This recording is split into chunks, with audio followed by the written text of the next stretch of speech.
There is real evil. It lurks in the darkest shadows and in our most ordinary towns.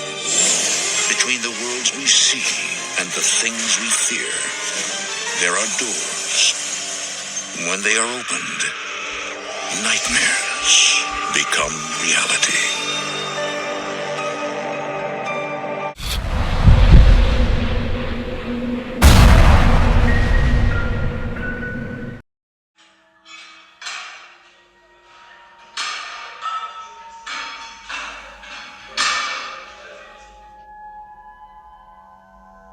I joined a gym for the first time 3 months ago. Now, a gym is really the last place you'd ever expect something scary to happen. But last week, I had the most horrific experience of my life. I wear one of those wireless headphones when I go to the gym because the wired ones always get in the way and they're just annoying. Sometimes I'll leave my phone on a workout machine when I walk to the water fountain, and when the phone gets too far from the headphones start getting staticky before disconnecting. I only knew because it happened a couple times before when I walked away too far from my phone in the gym. Well, one late night last week, I was one of the last people still in the gym. I was on one of the seated leg machines. I began my set of 20. While I was pushing towards my final reps, the music in my headphones started getting staticky until my headset said, "Disconnected from phone." I stopped my set and reached over to the phone compartment on top of the machine, and I filled with worry when I couldn't feel my phone. It wasn't there. I looked around the gym desperately, thinking someone might have taken it. I only saw 2 other people in the whole gym though, excluding the guy sitting at the front desk. One guy was really fat and sweaty, and the other guy was sitting on one of the machines looking down at his phone. Which one could have taken my phone, if either of them? I had to approach the guy sitting on his phone, as much as I didn't want to. He had earbuds in, so when I approached him, he looked at me with a confused look on his face, as if he didn't want me to be talking to him. He took one earbud out and looked at me, and I firmly asked him, "Did you take my phone?" He looked at me in silence for a couple seconds, then said, "No." There was obvious attitude. I asked him if he saw anyone else walking by recently, and he just shook his head no. For some dumb reason, I said thanks and walked away, when I deep down wanted to tell him to quit being a dick. I went to the front desk and asked the worker to check the video cameras and see once and for all who actually took my phone. As the guy working the front clicked around on his computer, the rude guy who I spoke to walked past me and out the exit. The worker then turned the computer screen so that I could see it, and clicked play on a video, which showed the guy who left 15 seconds ago taking my phone. I thanked the employee and ran to catch the guy who just left, but by the time I got outside, the guy was nowhere to be found.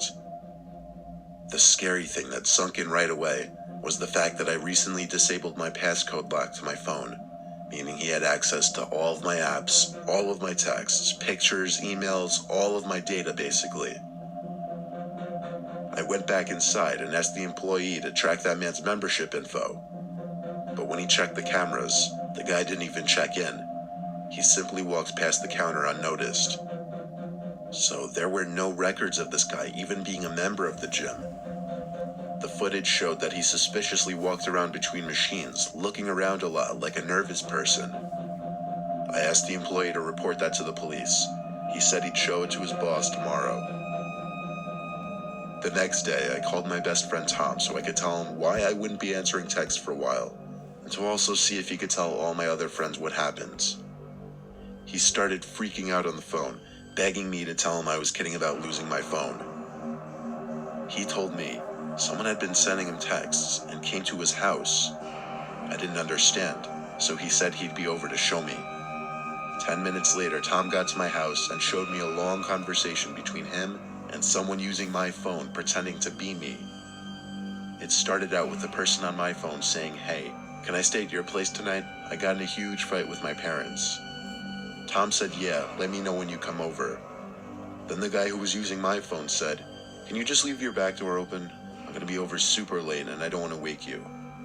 The conversation went on a little while longer before Tom finally agreed to just leave his back door unlocked. Tom went back to sleep under the impression that it was actually me who would be coming through that back door. When we finished reading the conversation, Tom looked up at me and said, "The cameras." We rushed to his house together and watched the footage captured on the cameras throughout his house. I was disturbed, but also not surprised, to see that man from the gym who took my phone walking in through the back door of Tom's house. He scavenges the place, grabbing expensive household objects and throwing them in his pockets. He moves from the den to the kitchen and eventually to the upstairs. I saw the fear in Tom's face when he watched the man on the camera in the upstairs hallway open his bedroom door, step in for about 20 seconds, and come back out, leaving the door open. The man was in the house for about 10 minutes before sneaking back out the back door. It looked like he took a lot of valuables. Tom and I sent the video footage to the police, and when I went back to the gym, the manager told me she'd be sending their footage as well. 3 months later, not a word from the police, so whoever stole my phone and snuck into Tom's house got away with it scot-free.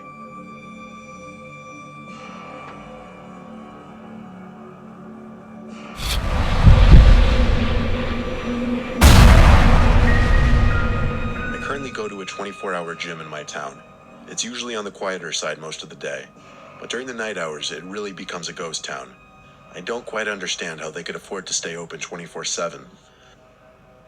I had to work late one night to cover for someone else's shift, so I got off work at 11 p.m.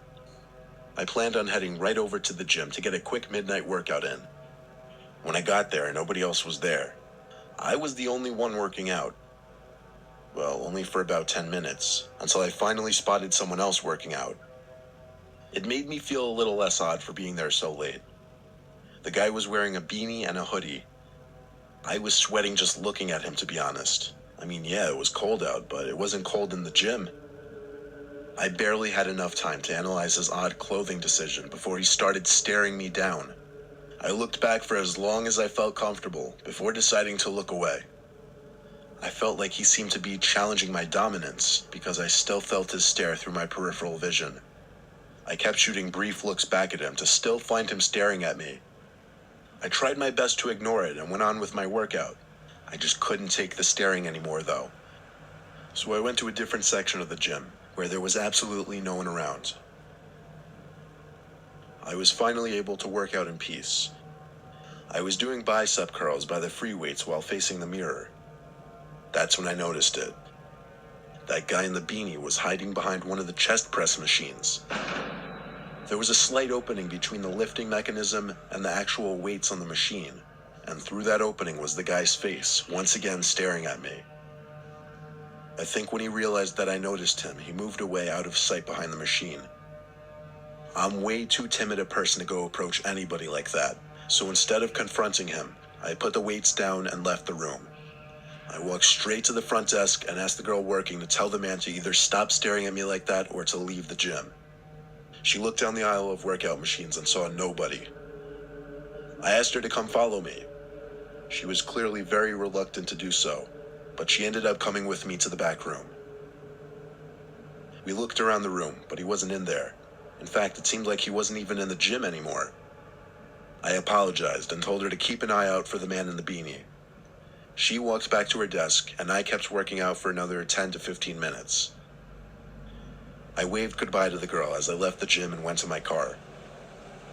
As I put the key in the door lock, I heard manic footsteps hitting the concrete.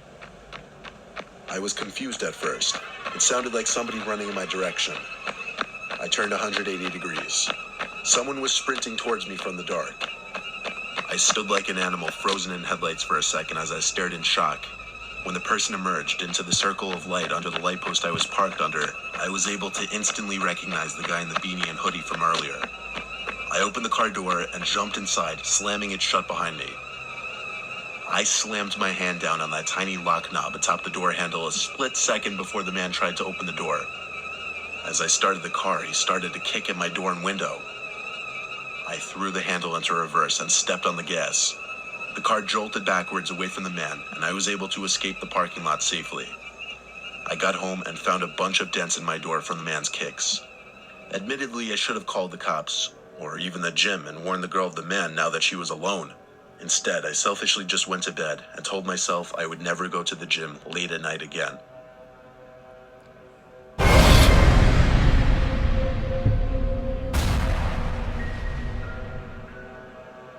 I used to work nights at a 24-hour fitness in New Jersey. I had a love-hate relationship with these shifts.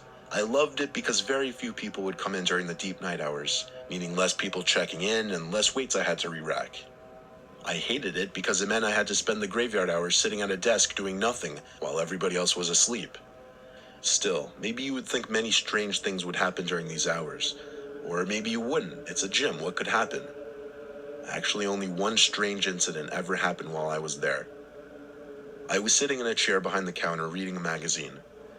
Then, out of natural curiosity, I turned to do a little people watching. Well, I guess you would call it person watching, because there was only one guy in the gym. He wasn't doing anything though. He was kind of just pacing slowly down the gym, looking around. There's a cutoff between two different sections of the gym, the front and the back. He made a left turn past the wall that separated the two sections, and then he disappeared from my view. So it was back to reading for me. 10 minutes passed and I forgot the guy was even there. Then suddenly, everything went dark and silent. Like literally, the power in the gym just shut out. All the lights turned off and all the music went dead. It was so dark I couldn't see 2 feet in front of me. Thank God our phones have flashlights these days, otherwise I wouldn't have known what to do. I turned it on and tried to think of what I should do next. I knew some kind of power box was in one of the storage rooms connected to the back section of the gym. I also knew that's exactly where the one guy working out happened to be.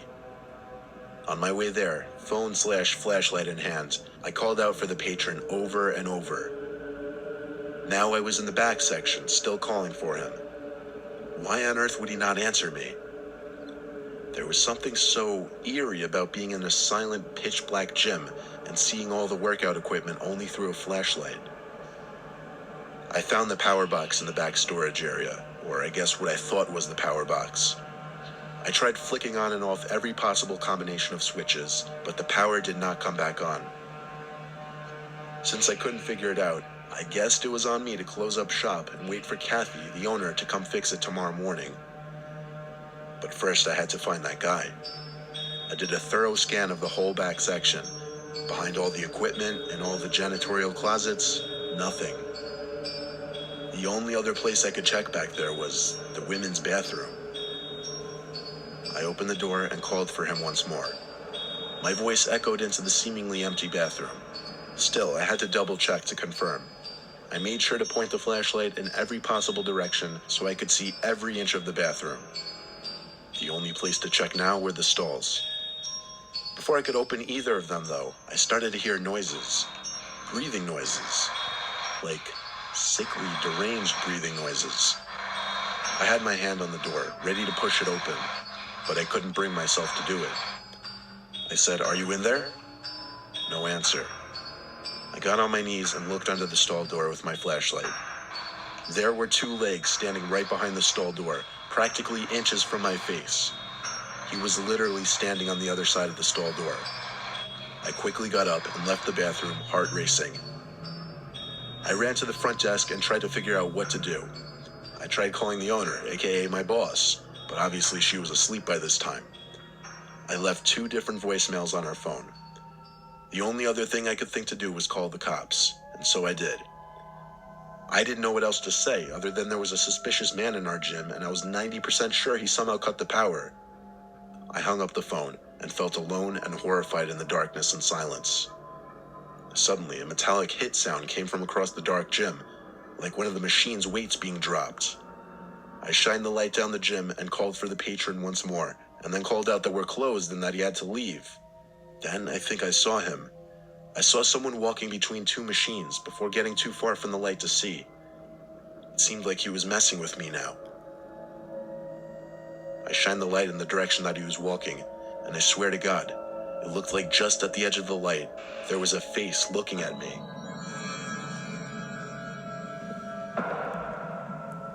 The blue and red lights from the cop car outside lit up the front section of the gym briefly. A cop knocked on the now dysfunctional front door, and I physically opened it to let him in. He took out his flashlight, greeted me, and said he'd take a look around.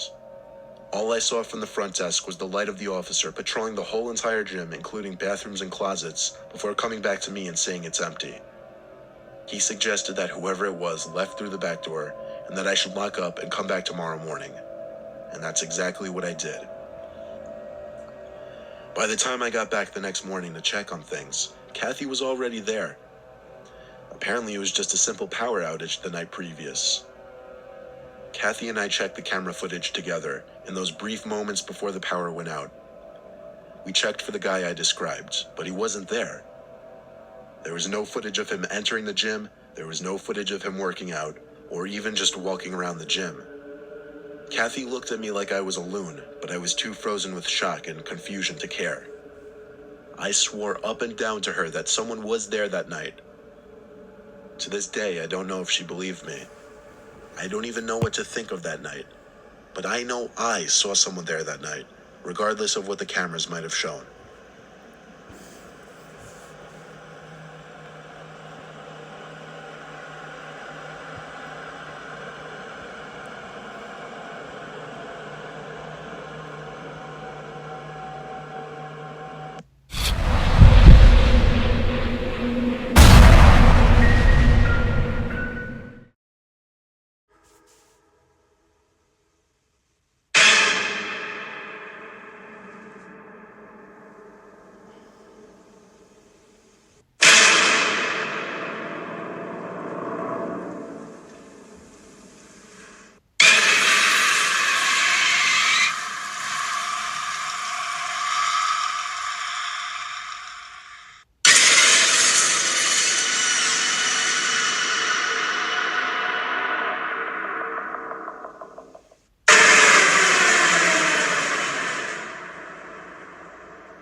Why do you seem so scared?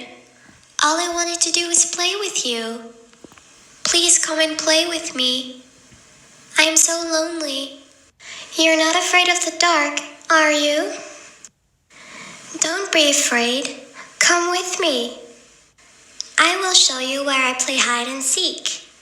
Do you want to play hide and seek? You hide and I'll find you. You're going to die in there.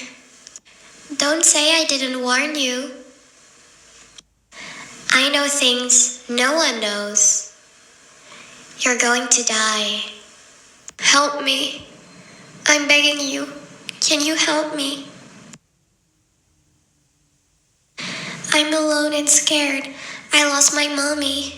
Can you help me? I'm coming for you. I'm going to be there, watching you. I will get to you. I will find you. I don't want to play alone. Why? Why can't you help me find her? There is someone standing here. Come to me, the men in the dark said, or else you won't see the sunset. I didn't see this as a threat, so he screamed at me until I bled. I don't want to play alone, but when I cry, I hear a groan. I see a figure behind the wall. I'm so afraid he's going to fall. La la la la la.